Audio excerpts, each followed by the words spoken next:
Hello friends, कैसे हैं आप लोग। उम्मीद है स्वस्थ होंगे, मस्त होंगे। तो आइए फ्रेंड, आज के टॉपिक पे हम लोग चर्चा करते हैं। आज की टॉपिक है प्राचीन भारत के ऐतिहासिक स्रोत। ओके फ्रेंड्स, कल हम लोगों ने सिलेबस के बारे में जाना था, प्राचीन भारत के सिलेबस के बारे में, और उसका जो पहला टॉपिक का जो पहला चैप्टर है वो है ऐतिहासिक स्रोत के बारे में। ओके फ्रेंड्स, ये स्रोत के माध्यम से हम लोग प्राचीन भारत को बहुत ही आसानी से पढ़ सकते हैं, समझ सकते हैं। ओके फ्रेंड्स, तो आज मैं आप लोगों को स्रोत पढ़ाने वाली हूँ। तो आइए सबसे पहले देखते हैं, हम लोग स्रोत के बारे में देखते हैं कि प्राचीन भारत के स्रोत को 3 भागों में बांटा गया है। पहला पुरातात्विक स्रोत, दूसरा साहित्यिक स्रोत और तीसरा विदेशी यात्रियों के वृत्तांत। ओके फ्रेंड्स, तो हम लोग सबसे पहले साहित्यिक स्रोत के बारे में पढ़ेंगे। साहित्यिक स्रोत के अंतर्गत हम लोगों को ये देखना है यहाँ पे कि साहित्यिक स्रोत में हम लोग धार्मिक और गैर धार्मिक, ठीक है फ्रेंड्स, धार्मिक और गैर धार्मिक के बारे में पढ़ते हैं। धार्मिक के अंतर्गत हम लोग पढ़ते हैं, धार्मिक को भी 2 भागों में बांटा गया है और इसके अंतर्गत हम लोग पढ़ते हैं ब्राह्मण और गैर ब्राह्मण। ओके फ्रेंड्स, हम लोग क्या पढ़ते हैं, ब्राह्मण और गैर ब्राह्मण। यहाँ तो शब्द से ही पूरा क्लियर हो रहा है, ठीक है। तो हम लोग आइए ब्राह्मण, सबसे पहले हम लोग ब्राह्मण के बारे में पढ़ते हैं, ठीक है।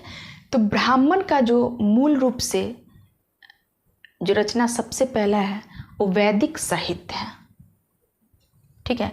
वैदिक साहित्य के माध्यम से हम लोगों को भारतीय समाज के धार्मिक विषय के बारे में पूरे अच्छे तरह से जानकारी मिलती है। तो हम लोग यहाँ पे देखेंगे कि वैदिक साहित्य के अंदर हम लोग पढ़ेंगे कि आता है वेद, ब्राह्मण, आरण्यक, उपनिषद, ठीक है फ्रेंड। तो इसमें हम लोग सबसे पहले देखेंगे वेद के बारे में, ठीक है। वेद को संहिता भी कहा जाता है। आप सब इस चीज से वाकिफ ही होंगे कि वेद 4 वेद होते हैं। पहला जो होता है वो ऋग्वेद होता है, दूसरा सामवेद, तीसरा यजुर्वेद और चौथा अथर्ववेद। ओके फ्रेंड्स, यहाँ पे हम लोग देखेंगे कि ऋग्वेद की रचना जो हुई थी वो पूर्व वैदिक काल या ऋग्वैदिक काल में हुई थी। इसका जो समय काल है वो 1500 ईसा पूर्व से लेकर 1000 ईसा पूर्व के अंतर्गत आता है, ठीक है फ्रेंड्स। नेक्स्ट हम लोग देखेंगे सामवेद, यजुर्वेद और अथर्ववेद। तो ये तीनों की जो रचना हुई थी वो उत्तर वैदिक काल में हुई थी। उत्तर वैदिक काल का जो समय है वो है 1000 ईसा पूर्व से लेकर 600 ईसा पूर्व तक, ठीक है। अब हम लोग यहाँ पे थोड़ा चर्चा कर लेते हैं कि वेद में ऋग्वेद के अंतर्गत क्या पढ़ा जाता है।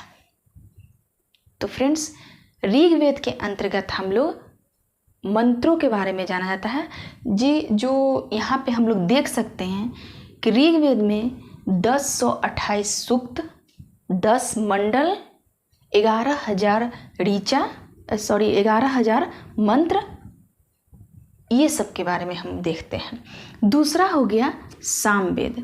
सामवेद में वो भी मंत्र से ही संबंधित है, लेकिन वो गायन शैली में है। ऐसा क्वेश्चन पूछा जाता है कि सामवेद किस शैली में, तो गायन शैली में है। ओके फ्रेंड्स, मतलब संगीत के माध्यम से मंत्र का उच्चारण किया जाता था, ठीक है। नेक्स्ट हम लोग जो देखेंगे यजुर्वेद। यजुर्वेद जो है वो कर्म कांड से रिलेटेड है। कर्म कांड मतलब आप लोग से यज्ञ, ठीक है फ्रेंड्स। नेक्स्ट हम लोग देखेंगे अथर्ववेद। अथर्ववेद जो संबंधित है वो जादू टोना से संबंधित है, जादू टोना, आयुष, ठीक है, ये सब से संबंधित है। तो फ्रेंड हम लोग यहाँ पे देखें वैदिक साहित्य में वेद, ठीक है, वेद, 4 वेद के बारे में हम लोग जानें और चारों वेद के अंतर्गत क्या क्या चीज़ को पढ़ना होता है उसके बारे में देखें। अब हम लोग जो नेक्स्ट आता है वो नेक्स्ट हम लोग पढ़ेंगे कि ब्राह्मण ग्रंथ। तो ब्राह्मण ग्रंथ उसको कहा जाता है जो वेद के बारे में बहुत अच्छे से जानकारी रखता है, उसको ब्राह्मण ग्रंथ के बारे में, ब्राह्मण के बारे में कहते हैं उसे, ठीक है। आई होप आप लोग समझ रहे होंगे इस चीज़ को। थोड़ा सा कठिन है बट हम लोग धीरे धीरे सबको सॉल्व कर लेंगे आज, ठीक है। नेक्स्ट हम लोग देखते हैं आरण्यक। आरण्यक का मतलब होता है जंगल। Okay friends. नेक्स्ट हम लोग देखेंगे उपनिषद। उपनिषद को हम लोग दर्शन भी बोलते हैं, ठीक है। उपनिषद का अर्थ होता है गुरु के समीप बैठकर ज्ञान प्राप्त करना। Okay friends. तो हम लोग यहाँ पे जैसे ये सब जो दिया गया है आरण्यक, उपनिषद, वेद, ब्राह्मण ग्रंथ, तो यहाँ पे देखा गया कि वेद की जो रचना हुई है वो जंगल में हुई है, आरण्यक। तो इस वजह से हम लोग इसके बारे में पढ़ते हैं। अब जब हम लोग पढ़ेंगे ऋग्वैदिक काल, पूर्ववैदिक काल, तो उस समय हम लोग और डिटेल में इसके बारे में चर्चा करेंगे। Okay friends. नेक्स्ट हम लोग गैर ब्राह्मण के अंतर्गत आते हैं। अभी हम लोग धार्मिक में ब्राह्मण के बारे में पढ़े, उसके बाद धार्मिक में ही दूसरा पाठ है गैर ब्राह्मण। तो गैर ब्राह्मण के अंतर्गत हम लोग पढ़ते हैं बौद्ध धर्म और जैन धर्म। बौद्ध धर्म और जैन धर्म। तो बौद्ध धर्म में हम लोग देखते हैं कि बौद्ध धर्म में जो ग्रंथ है जैसे सूत पिटक, विनय पिटक, अभिधम पिटक, ओके फ्रेंड्स, और ये जो है त्रिपिटक है जो कि बौद्ध धर्म से संबंधित है। तो गैर ब्राह्मण में ये सब हम लोग देखते हैं। ये सब स्रोत है प्राचीन भारत का, ये सब स्रोत है। जब हम लोग बौद्ध धर्म पढ़ेंगे तो फिर वहाँ पे हम लोग डिटेल में चर्चा करेंगे कि सूत पिटक क्या होता है, अभिधम पिटक क्या होता है, इसका कब रचना हुआ, किसने किया, तो ये सब हम लोग देखते हैं, ठीक है। अभी हम लोग एक स्रोत देख रहे हैं, एक सरसरी निगाह से पूरे एंशिएंट हिस्ट्री को पढ़ रहे हैं, उसी को स्रोत कहते हैं। नेक्स्ट हम लोग जो देखेंगे वो गैर धार्मिक हुआ। गैर धार्मिक में हम लोग लौकिक देखते हैं, ठीक है। तो गैर धार्मिक में हम लोग देखते हैं कि कौटिल्य और कालिदास, कौटिल्य और कालिदास के बारे में पढ़ते हैं। तो थोड़ा सा यहाँ पे आप जान लीजिए कि कौटिल्य कौन थे, ठीक है। तो कौटिल्य को 2 और नामों से जाना जाता है, एक विष्णुगुप्त और एक चाणक्य, ठीक है। और कौटिल्य की रचना अर्थशास्त्र थी। और कौटिल्य जो थे वो उन्होंने 3 शासक के शासनकाल में थे, 3 शासक के शासनकाल के अंतर्गत तो थे। जैसे पहला थे धनानंद के राज दरबार में थे, दूसरा चंद्रगुप्त मौर्य के राज दरबार में थे, और तीसरा बिंदुसार के राज दरबार में थे। यानी ऐसा कहा जाता है कि चाणक्य 3 राजाओं के शासनकाल को देखा था, ठीक है। और चाणक्य की जो रचना है अर्थशास्त्र, उसमें मुख्य रूप से राजनीति शास्त्र के विषय में पूरी संपूर्ण जानकारी है।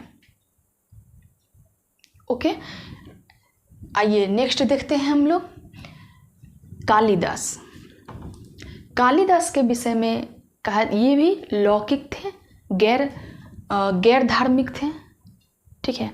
इनकी रचना के बारे में एग्जाम में भी क्वेश्चन पूछा जाता है कि कालिदास की कौन सी रचना है, तो कालिदास के मुख्य रूप से जो रचना है वो है रघुवंशम, मालविकाग्निमित्रम, कुमार संभवम, ऋतु संहारम, मेघदूतम, अभिज्ञान शकुंतलम और विक्रमोर्वशीयम।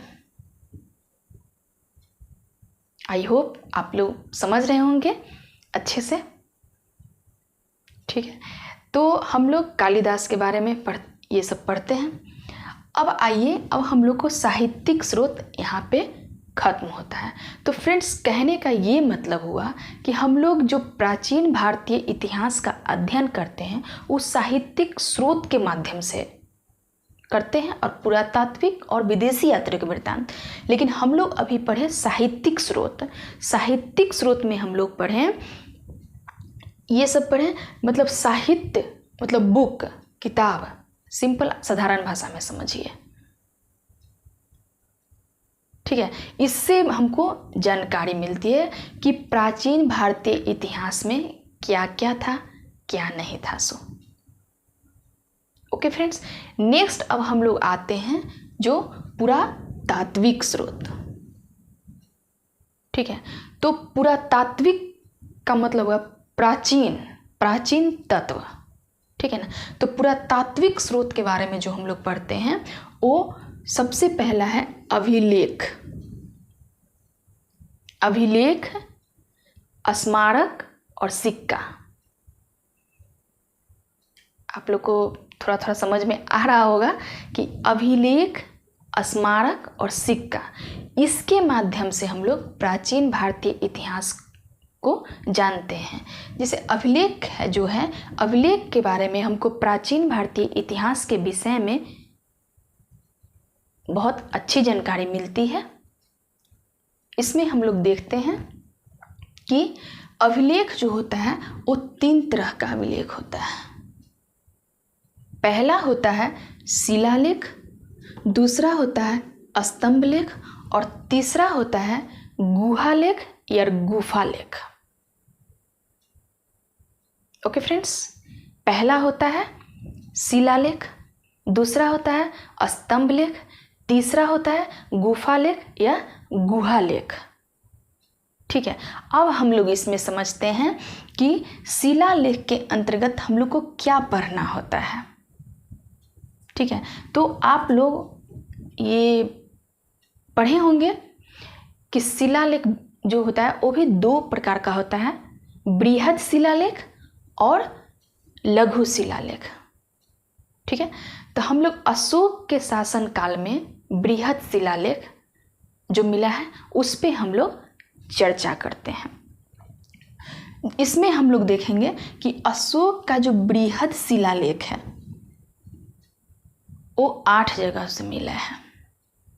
और फ्रेंड, बीच में थोड़ा सा मैं रुकना चाहूँगी और आपको बताना चाहूँगी ये बात कि मैं जो ये बोर्ड पे लिखी हूँ हो सकता है छोटा छोटा दिखाई दे रहा हो आपको, उतने अच्छे से नहीं दिख रहा हो, लेकिन थोड़ा सा जगह के अभाव के कारण मैं थोड़ा छोटा छोटा यहाँ पे लिखी हूँ। लेकिन मैं आपको जो बोल रही हूँ, मैं आपको जो समझा रही हूँ उस पर आप लोग ध्यान दीजिए, आप लोग को बहुत बेहतर ढंग से समझ में आएगा। ओके फ्रेंड्स, ठीक है, आइए हम लोग अब बात करते हैं। तो यहाँ पे हम लोग देखते हैं शिलालेख। अशोक के बृहद शिलालेख के बारे में हम लोग चर्चा करते हैं कि अशोक का जो बृहद शिलालेख है वह 8 जगहों से मिला है। ठीक है, और अशोक के बृहद शिलालेख में 14 बातों को उत्कीर्ण किया गया है, मतलब उसमें 14 बात लिखवाया गया है। किसमें? बृहद शिलालेख में। ठीक है, तो आइए देखते हैं कि अशोक का जो बृहद शिलालेख है वो किन किन जगहों से मिला है। ठीक है, तो यहाँ पे देखेंगे कि पहला हो गया मानसेहरा। मानसेहरा जो है वो पाकिस्तान प्रांत के हजारा जिला करके कुछ है, हजारा जिला के अंतर्गत वो आता है। दूसरा जो हो गया शहबाजगढ़ी। शहबाजगढ़ी जो है ये भी पाकिस्तान के पेशावर जिला के अंतर्गत आता है। कहने का ये मतलब हुआ कि अशोक का जो 2 बृहद शिलालेख है वो वर्तमान पाकिस्तान में मिला था। ठीक है, नेक्स्ट हम लोग देखते हैं कि कालसी जो है वो देहरादून के, उत्तराखंड के देहरादून से मिला है। ठीक, उसके बाद हो गया गिरनार जो है वह सौराष्ट्र प्रांत गुजरात में मिला है। ठीक है, नेक्स्ट हो गया सोपारा, यानी कि सोपारा जो है वो महाराष्ट्र के थाने डिस्ट्रिक्ट का है। ठीक है, उसके बाद हो गया एरनगुरी जो है वो आंध्र प्रदेश में कर्नूल नाम का जिला है, वहीं से मिला है। ठीक है, और उसके बाद हो गया धौली जो है वो पुरी यानी कि ओडिशा के पुरी प्रांत में मिला है। आइए नेक्स्ट देखते हैं। नेक्स्ट है जौगढ़ जो है ये भी ओडिशा में मिला है। ठीक है फ्रेंड्स, समझ में आ रहा है आप लोग को? तो आइए अब आपको एक चीज बताते हैं कि अशोक का जो ये बृहद शिलालेख है जो 8 जगहों से मिला है, जिसमें दो बृहद शिलालेख जो है वो खरोष्टी लिपि में है, बाकी के 6 बृहद शिलालेख है वो ब्राह्मी लिपि में आता है। ठीक है, जो खरोष्टी लिपि में है वो वर्तमान पाकिस्तान में मिला है, और जो ब्राह्मी लिपि में जो आपको भारत में मिला है। तो आइए आपको थोड़ा सा हम यहाँ पे चर्चा कर देते हैं कि ये जो खरोष्टी लिपि है, खरोष्टी यहाँ पे हम लिख देते हैं कि खरोष्टी लिपि को कैसे लिखा जाता था फ्रेंड्स? तो खरोष्टी लिपि दाएं से बाएं, ठीक है, दाएं से बाएं, जैसे इधर से लिखा जाता था। ठीक है, अब फिर इधर से।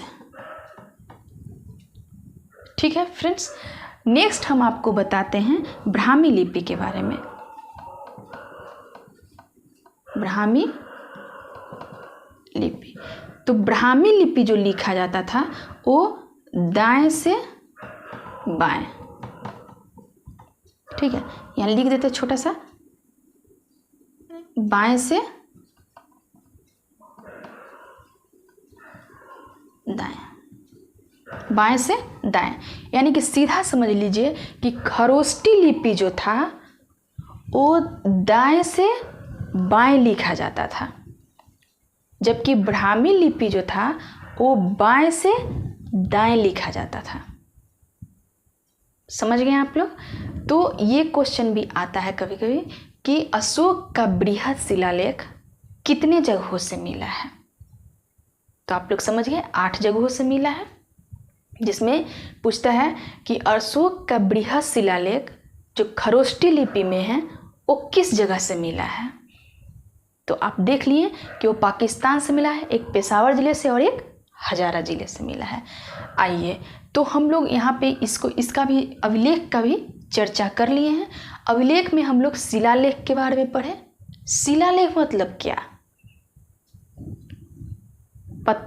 पत्थर पे जो खुदाया गया था उसको। ठीक है, उसके बाद हम लोग स्तंभ लेख के बारे में पढ़ेंगे।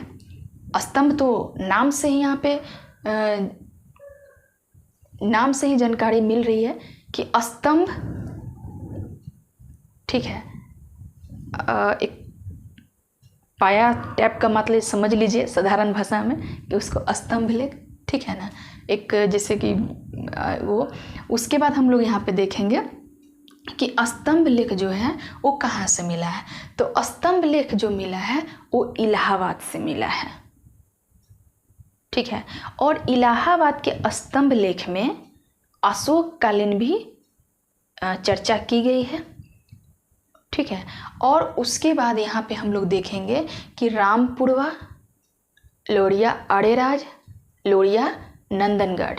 तो यहाँ पे एक चीज़ हम आपको एक बिहार से रिलेटेड वो हम आपको बता देते हैं कि ये जो ये लोरिया अरेराज, ठीक है ना, तो ये आप अभी भी चंपारण डिस्ट्रिक्ट में जाके देख सकते हैं कि अशोककालीन जो स्तंभ लेख है वो अभी भी है, बहुत हाइट पे है और एकदम गोल खंभा टाइप का पूरा वो है।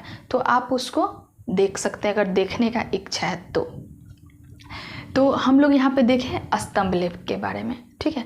उसके बाद हम लोग यहाँ पे देखेंगे गुहा लेख या गुफा लेख। क्या देखेंगे? गुहा लेख या गुफा लेख, ठीक है। तो गुफा मतलब आप देख रहे हैं कि पहाड़ के अंदर जो काट के बनाया जाता है उसको गुफा बोला जाता है, ठीक है।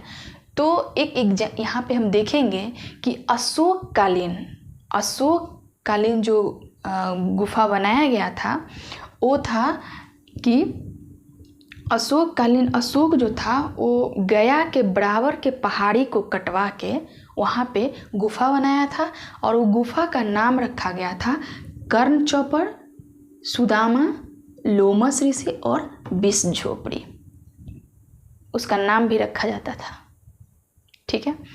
नेक्स्ट, और ये जो था अगर पूछा जाए क्वेश्चन में कि लोमस ऋषि, सुदामा, कर्ण चौपड़ और विष झोपड़ी किस काल का था, तो आप लोग बता सकते हैं मौर्य काल का, ठीक है।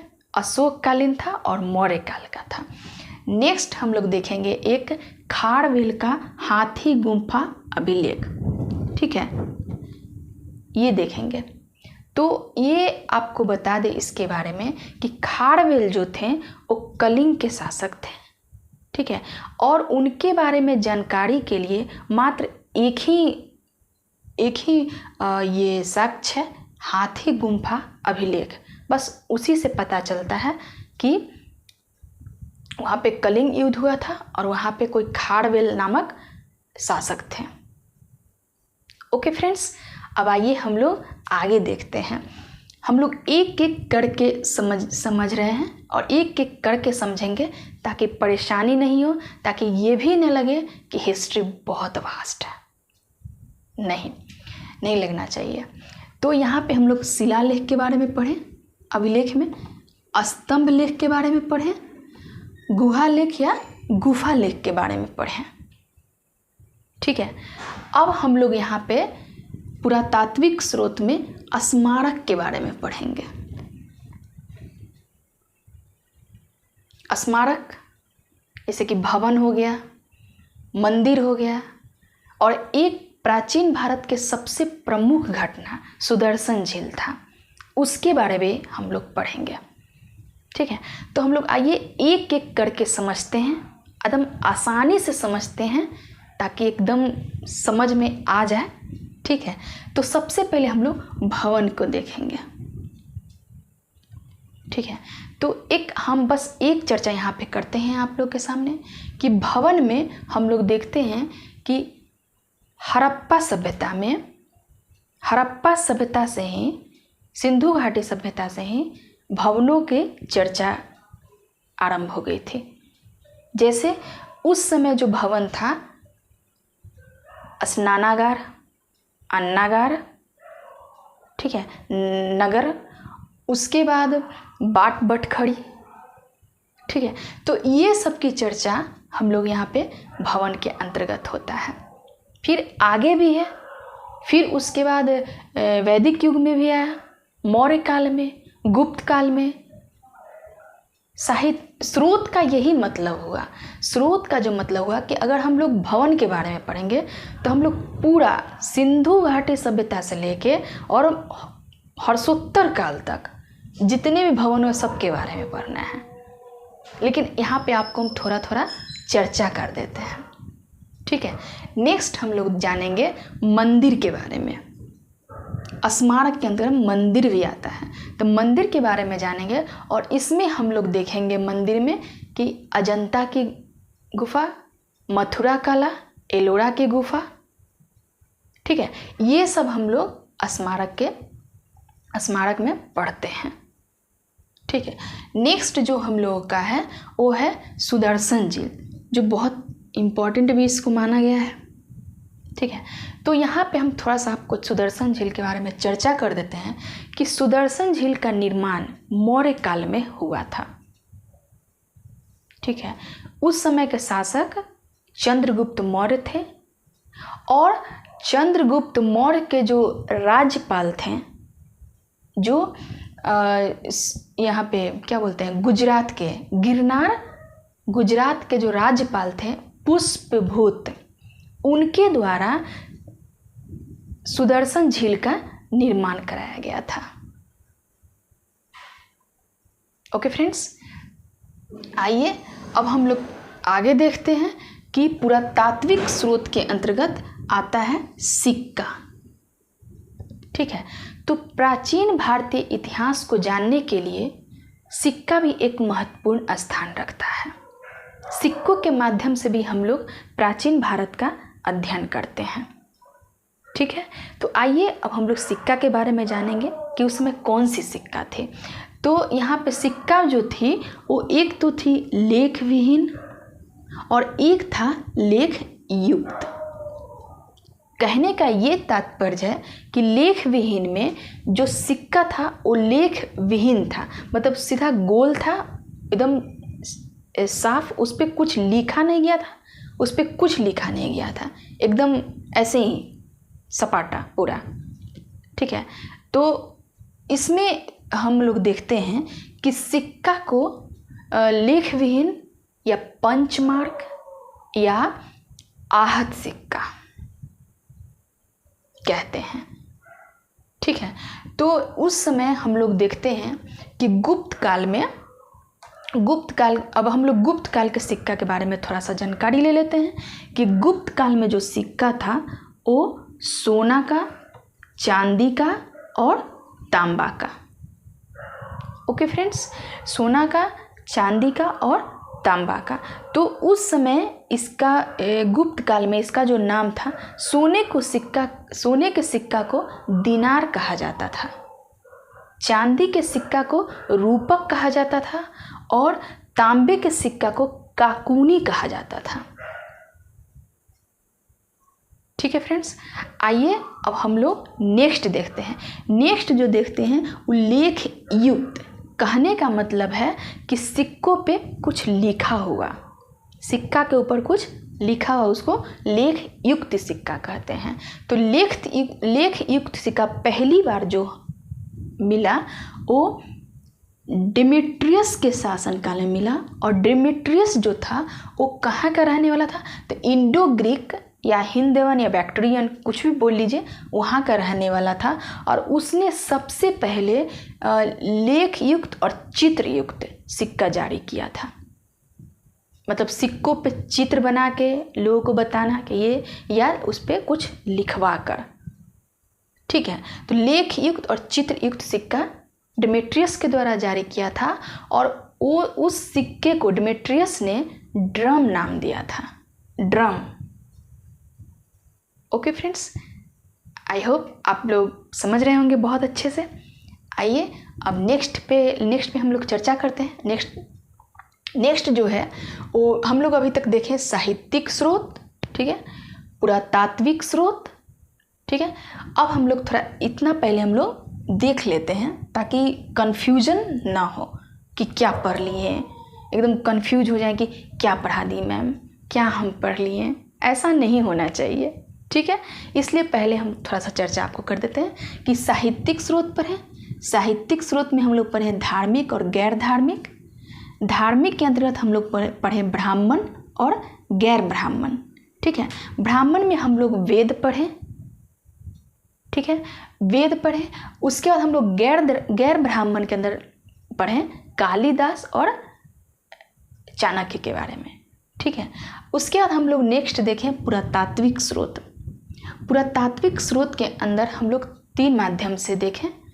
पहला अभिलेख, दूसरा स्मारक और तीसरा सिक्का। ठीक है फ्रेंड्स, अभिलेख में हम लोग देखें अशोक का बृहद शिलालेख। ठीक है, जो 8 जगहों से मिला है, उसके बारे में हम लोग चर्चा किए।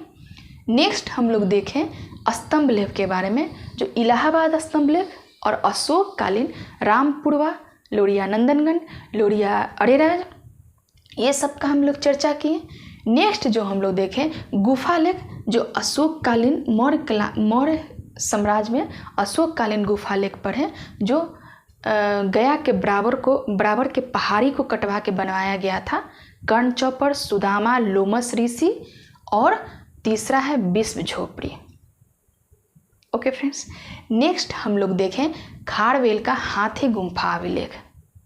एकदम आप लोग, हम जो बोल रहे हैं ना, एकदम आप लोग एकदम दिल में उतर जाना चाहिए, याद होना चाहिए पूरा, ठीक है। तो हम लोग यहाँ पे देखें कि खारवेल का हाथी गुम्फा अभिलेख, जो खारवेल के जानकारी के लिए एकमात्र स्रोत है, और उसी से पता चलता है कि वहाँ पे कलिंग युद्ध हुआ था। खारवेल कहाँ के शासक थे? तो खारवेल ओडिशा के शासक थे, ठीक है।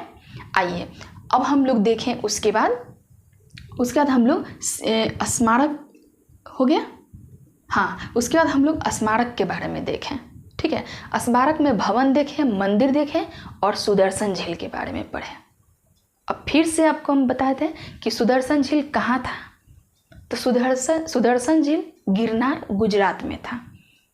सुदर्शन झील का निर्माण किसके शासनकाल में हुआ था? तो चंद्रगुप्त मौर्य के शासनकाल में सुदर्शन झील का निर्माण हुआ था। सुदर्शन झील का निर्माण किस कालीन है? तो सुदर्शन झील मौर्य कालीन है। देखिए क्वेश्चन ऐसे ही पूछता है, आप लोग एकदम दिमाग में बैठा लीजिए इस चीज़ को। उसके बाद सुदर्शन झील का निर्माण किसके द्वारा करवाया गया था? तो पुष्यभूत, जो चंद्रगुप्त मौर्य के राज्यपाल थे गिरनार के, उनके द्वारा करवाया गया था। ओके फ्रेंड्स, आई होप आप लोग समझ रहे होंगे इस चीज़ को। नेक्स्ट आइए हम लोग चर्चा करते हैं विदेशी यात्रियों के वृत्तांत के बारे में, ठीक है। तो विदेशी यात्रियों के वृत्तांत के बारे में हम लोग चर्चा करते हैं। कहा जाता है ऐसा कि प्राचीन भारतीय इतिहास के जानने के लिए विदेशी यात्रियों के वृत्तांत भी बहुत अपने आप में महत्वपूर्ण है। क्यों? विदेशी यात्री जब भारत आए थे तो भारत की राजनीतिक, सामाजिक, आर्थिक, भौगोलिक, ये सब व्यवस्था को उन्होंने बहुत अच्छे से देखा था और उस पे उन लोगों ने अपना अपना ग्रंथ भी लिखा, जिससे हमें पता चलता है कि प्राचीन भारतीय इतिहास में क्या था। ओके फ्रेंड्स, तो हम लोग यहाँ पे देखते हैं कि विदेशी यात्रियों के वृत्तांत। तो विदेशी यात्रियों के वृत्तांत में हम लोग फिलहाल 3 विदेशी यात्रियों के बारे में पढ़ेंगे। पहला चीनी, दूसरा यूनानी और तीसरा अरबी, ठीक है। तो सबसे पहले हम लोग यहाँ पे यूनानी के बारे में देखते हैं। यूनानी यानी कि मध्य एशिया, ठीक है। तो यूनानी के बारे में हम लोग देखते हैं कि यूनानी जो थे वो सबसे पहले सिकंदर यूनानी के अंतर्गत हम लोग सिकंदर की चर्चा करते हैं। सिकंदर के बारे में ऐसा कहा जाता है कि सिकंदर 326 ईस्वी में भारत आया था, ठीक है, और 19 महीने तक यहाँ पे रुका, ठीक है। और उनके साथ प्रमुख विद्वान आए थे भारत, ठीक है, जिनका निम्नलिखित नाम है। जैसे उनका नाम है, पहला नियार्कस अरिस्टोबुलस। सिकंदर के साथ आने वाले जो विद्वान थे उनका नाम है नियार्कस अरिस्टोबुलस, ठीक है। उन्होंने 19 महीने तक जब भारत में सिकंदर ठहरा तो नियार्कस अरिस्टोबुलस ने भारत की व्यवस्था देखी और उसके बारे में चर्चा अपने ग्रंथ में की, ठीक है फ्रेंड्स। नेक्स्ट हम लोग जो देखते हैं वो मेगास्थनीज के बारे में देखते हैं। मेगास्थनीज जो था वो भी मध्य एशिया का था और लेकिन मेगास्थनीज सिकंदर के साथ नहीं, बल्कि मेगास्थनीज मौर्य काल में भारत आया था। और मेगास्थनीज ने मौर्य काल के समाज के बारे में बहुत अच्छे से चर्चा किया। और मेगास्थनी की पुस्तक है इंडिका। इंडिका में उसने बहुत विस्तार पूर्वक भारतीय समाज के बारे में बताया। ओके फ्रेंड्स, नेक्स्ट हम लोग देखते हैं टॉलमी के बारे में पढ़ते हैं। टॉलमी जो था वो भारत जब आया तो भारत के भौगोलिक व्यवस्था पे वर्णन किया।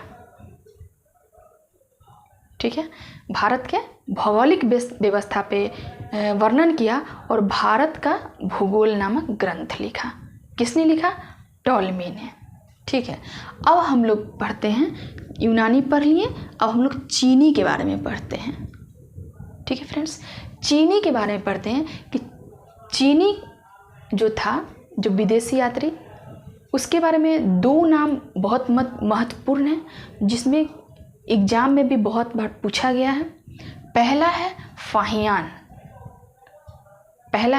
फाहियान 399 ईस्वी में भारत आया था और 414 ईस्वी में भारत से गया। ठीक है, लगभग कितना साल हो गया? 13 साल। फाहियान लगभग 13 साल तक भारत में रुका।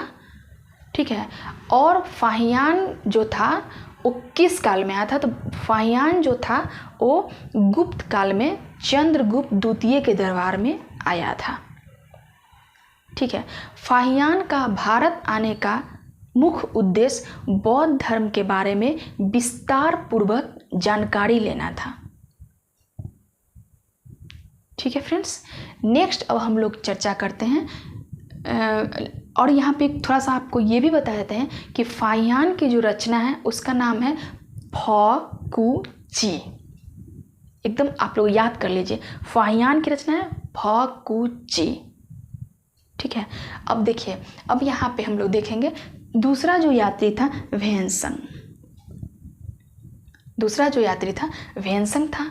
अब यहाँ पे देखेंगे कि वेन्संग किसके शासनकाल में भारत आया था? तो वेन्संग हर्षवर्धन के शासनकाल में भारत आया था। ठीक है, और एक यहाँ पे क्वेश्चन बनता है कि वेन्संग हर्षवर्धन के साम्राज्य में आने से पहले कहाँ रुका था? तो यहाँ पे आप लोग जान लीजिए कि जब वेन्संग आया था तो सबसे पहले वो असम में, उस समय कामरूप और प्रागज्योतिषपुर नाम असम का नाम था। उस समय भास्कर वर्मन के दरबार में वेन्संग रुका था। किसके दरबार में रुका था? भास्कर वर्मन के दरबार में रुका था। और वेन्संग जो था वो भारतीय समाज के बारे में, वेन्संग जो था वो यहाँ पे आया और भारतीय समाज के बारे में विस्तार पूर्वक देखा और उसका वर्णन भी अपने ग्रंथ में किया। वेन्संग एक ऐसा यात्री था जो उत्तर भारत और दक्षिण भारत दोनों का भ्रमण किया और वहाँ के सामाजिक व्यवस्था को देखा। ठीक है फ्रेंड्स, अब यहाँ पे हम लोग देखेंगे कि चीनी तो हम लोग पढ़ लिए, अब हम लोग अरबी के बारे में पढ़ेंगे। अरबी के बारे में पढ़ेंगे कि अरबी यात्री कौन था। तो आपको हम एक बता दें कि जब महमूद गजनवी भारत पर बार बार आक्रमण कर रहा था, भारत में लूटपाट करने के लिए, तब उसके साथ एक विद्वान थे जिनका नाम था अल-बरूनी।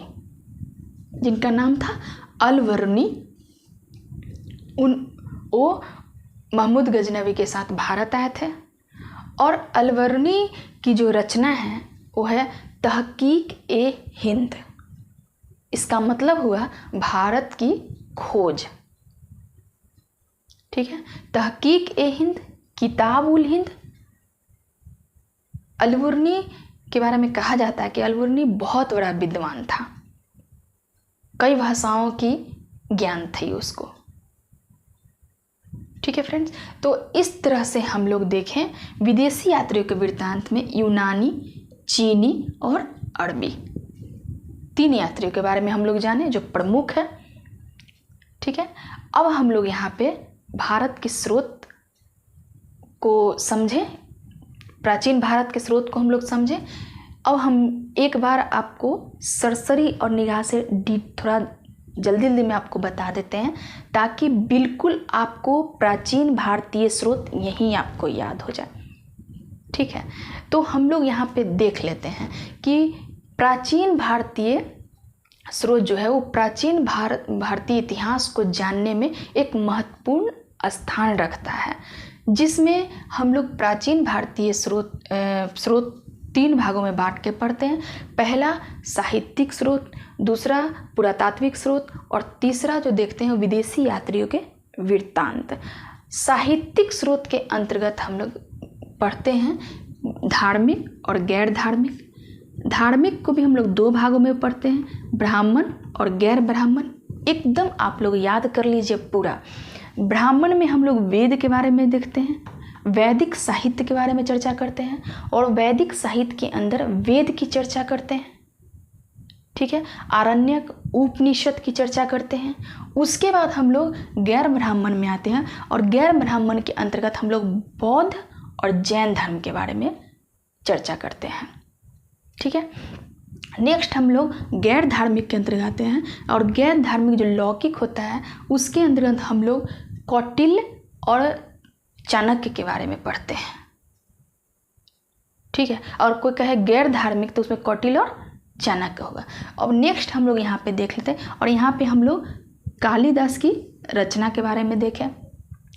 एग्जाम में पूछा जाता है कि कालिदास की कौन सी प्रमुख रचना है, तो यहाँ पे हम लोग देखें अभिज्ञान शकुंतलम, कुमार संभवम, ऋतु संहारम, उसके मेघदूतम, विक्रमोर्वशीयम और मालविकाग्निमित्रम। ठीक है फ्रेंड्स, नेक्स्ट हम लोग देखें पुरातात्विक स्रोत। पुरातात्विक स्रोत के अंतर्गत हम लोग 3 विषयों का अध्ययन किए, अभिलेख, स्मारक और सिक्का। ठीक है फ्रेंड्स, अभिलेख के अंतर्गत हम लोग जाने कि अशोक का बृहद शिलालेख। ठीक है, उसके बाद स्तंभ लेख देखें। ठीक है, बृहद शिलालेख का पूरा हम लोग 8 बृहद शिलालेख है अशोक का और 8 का हम लोग चर्चा किए। ठीक है, और यहाँ पे हम लोग देखें कि खरोष्टी लिपि कैसे लिखा जाता था और ब्राह्मी लिपि कैसे लिखा जाता था। ठीक है, और यहाँ पे आपको बता दें एक और चीज़ कि जो 8 बृहद शिलालेख है उसमें से 2 बृहद शिलालेख पाकिस्तान में मिला है, जबकि 6 बृहद शिलालेख इंडिया में मिला है, भारत में मिला है।